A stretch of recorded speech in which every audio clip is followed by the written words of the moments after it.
السلام علیکم۔ بسم اللہ الرحمن الرحیم۔ بچوں میں بلوغت کا آغاز۔ بچہ جیسے جیسے بڑا ہوتا جاتا ہے اس کے اعضائے جسمانی میں تبدیلیاں ہوتی رہتی ہیں۔ ابھی تک لڑکے کے چہرے پر داڑھی مونچھ کی جگہ صاف تھی، اب وہاں ملائم ملائم بال اگنا شروع ہو گئے، بغلوں میں بھی بال نکل آئے، پیشاب کے مقام کے ارد گرد بھی بال پیدا ہو گئے، آواز باری ہو گئی اور احتلام و انزال ہونا شروع ہو گیا۔ یہ سب 14 سال سے 16 سال کی عمر تک ہو گیا، اور اب یہ لڑکا بچہ نہیں رہا بلکہ اب یہ بالغ ہو گیا، جو جوان ہو گیا۔ اس کے اندر مردانہ قوت پیدا ہو گئی، اب اس کے عضو میں تناؤ ایستادگی پیدا ہونے لگا۔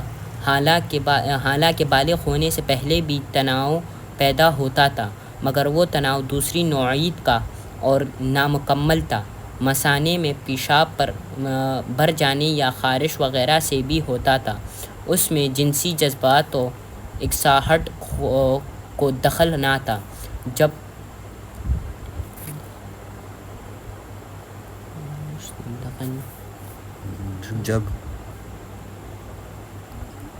بلوغت شروع ہوتی ہے تو دوسری تبدیلیوں کے ساتھ ساتھ عضو تناسل کی لمبائی اور موٹائی بھی بڑھ جاتی ہے۔ حصیے منی بنانے کا کام شروع کر دیتے ہیں، جنسی خواہشات کا احساس بیدار ہونے لگتا ہے اور جنسی ملاپ کا شوق رونما ہو کر جذبات میں ہیجانی کیفیت پیدا کر دیتا ہے۔ اب جیسے جیسے عمر بڑھتی جاتی ہے جنسی خواہشات بھی بڑھتی جاتی ہے، اور 18 سے 20 سال کی عمر میں شباب پر پہنچ جاتی ہے، اور عمر کی یہ منزل بڑی احتیاط کی ہوتی ہے۔ اس عمر میں نوجوان کو نامحرم عورتوں اور نوجوان لڑکیوں کی صحبت سے اپنے آپ کو بہت دور رکھنا چاہیے۔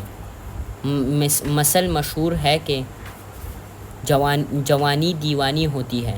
اس موقع پر والدین پر یہ ذمہ داری عائد ہوتی ہے کہ وہ اپنی اولادوں کو جب وہ جوانی کے سرحد پر پہنچے عقل نشیب و فراز سے ان کو مناسب پیرایہ میں آگاہی دیں، احتلام کے بارے میں سمجھا دیں کہ اگر کبھی کبھی ایسا ہو تو کوئی بات نہیں، زیادہ ہونے لگے تو وہ اپنے سرپرست کو آگاہ کر دیں،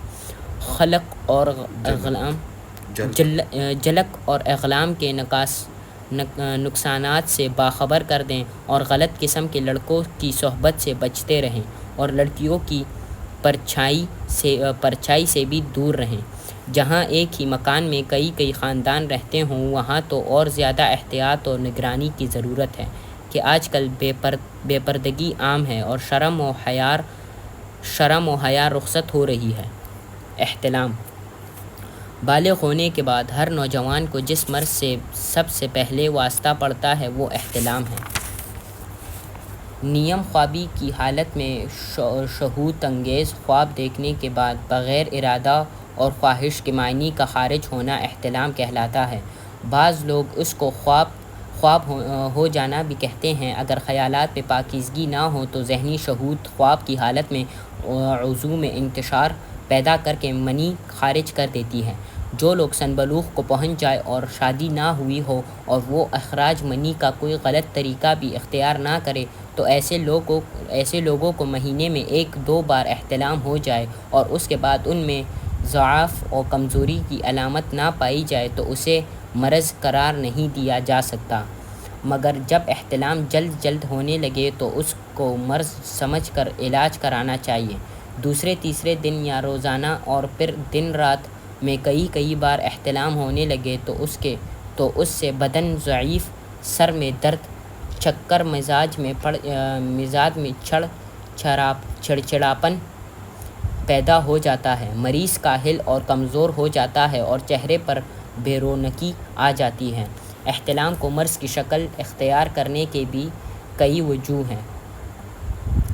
شہوانی جذبات میں اشتعال انگیزی، گندے خیالات کی بھرمار، معدے کا بہت زیادہ پر ہونا کہ معدے کو ٹونس کر بھر لینے سے تبخیر زیادہ ہوتی ہے، جس کی وجہ سے شہوانی خواب زیادہ نظر آتے ہیں۔ زیادہ گرم غذائیں اور بہت زیادہ مرچ، کھٹائی، گرم مسالوں کا استعمال، جلق و اغلام جیسی گندی عادتوں میں مبتلا رہنا، گندا لٹریچر پڑھنا، گندی فلمیں دیکھنا، مباشرت کی باتیں سننا۔ علامات: مریض کو خود معلوم ہوتا ہے کہ اس کو یہ مرض لاحق ہو گیا ہے۔ جب مرض بڑھ جاتا ہے تو یہ مریض کو پیشاب جل کر آنے لگتا ہے، خصیوں میں بھی درد رہنے لگتا ہے، طبیعت میں سستی، سستی، کمر درد، دماغی کمزوری وغیرہ عام علامات ہیں۔ علاج: اس مرض کے علاج میں سب سے زیادہ اہم بات یہ ہے کہ مریض اپنے خیالات کو پاکیزہ رکھے، شہوانی خیالات کو پاس نہ پٹکنے دیں، نیک و صالح آدمیوں کی صحبت اختیار کریں، قوت ہضم کا بھی خیال رکھیں، ثقیل دیر ہضم مسالے دار، تیز اور گرم غذاؤں سے پرہیز کریں، سادہ اور جلد ہضم ہونے والی غذا کھائیں، رات کا کھانا کم کھائیں اور سونے سے کم از کم 2-3 گھنٹہ قبل کھائیں، اور سونے سے پہلے پیشاب پاخانے سے بھی فارغ ہو جائیں کہ ان چیزوں کا اجتماع عضو میں خیزش کا باعث ہو کر احتلام نہ ہو جائے، قبض نہ ہونے دی جائے کہ قبض بھی اسباب احتلام کو مدد پہنچاتا ہے، نرم و گرم بستر پر سونا اور بند کمرے میں لیٹنا بھی محرک احتلام ہے، اس لیے مناسب ہے کہ سونے کا بستر سخت اور مقام ہوادار ہو۔ چھت لیٹنے کی حالت میں بھی احتلام زیادہ ہوتا ہے، اس لیے پہلو پر لیٹنے کی عادت ڈالنی چاہیے، جس کی تدبیر یہ ہے کہ کسی کپڑے میں گانٹھ لگا کر وہ کپڑا کمر میں بطور بیلٹ اس طرح باندھ کر سوئے کہ وہ گانٹھ کمر کے نیچے بیچ میں رہے، تاکہ جب چت ہو جائے تو گانٹھ کمر کے نیچے چبھنے سے آنکھ کھل جائے۔ اگر رات کے پچھلے حصے میں آنکھ کھلنے پر پیشاب معلوم ہو تو فوراً اٹھ کر پیشاب کر لے۔ گرم دودھ اور چائے کافی پی کر نہ سوئے۔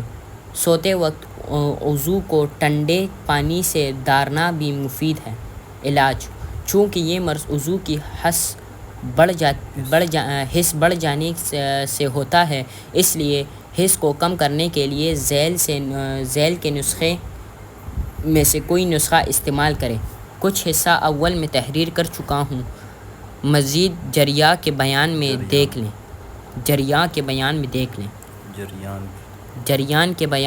لیں۔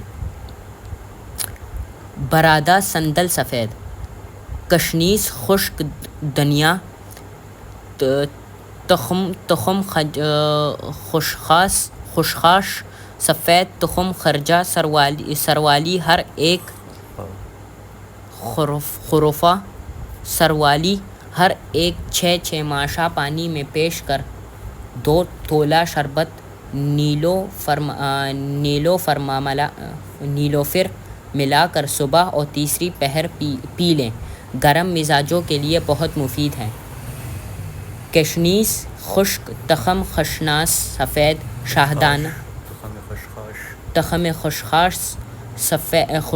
سفید شاہدانہ ہر ایک 3 تولہ،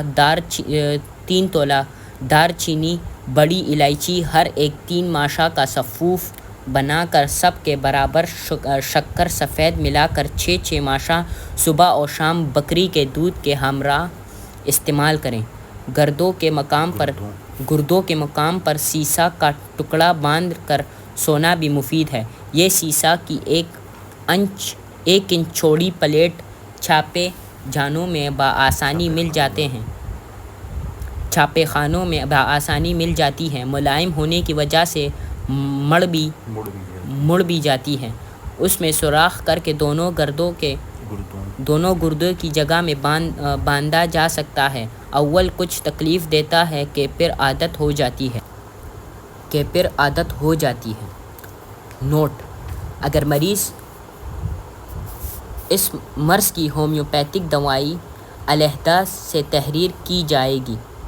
نوٹ: اگر مریض شادی شدہ ہے اور بیوی سے لمبے عرصے سے علیحدگی اس کا سبب ہے تو ایسی حالت میں جماع سے بھی فائدہ ہوتا ہے۔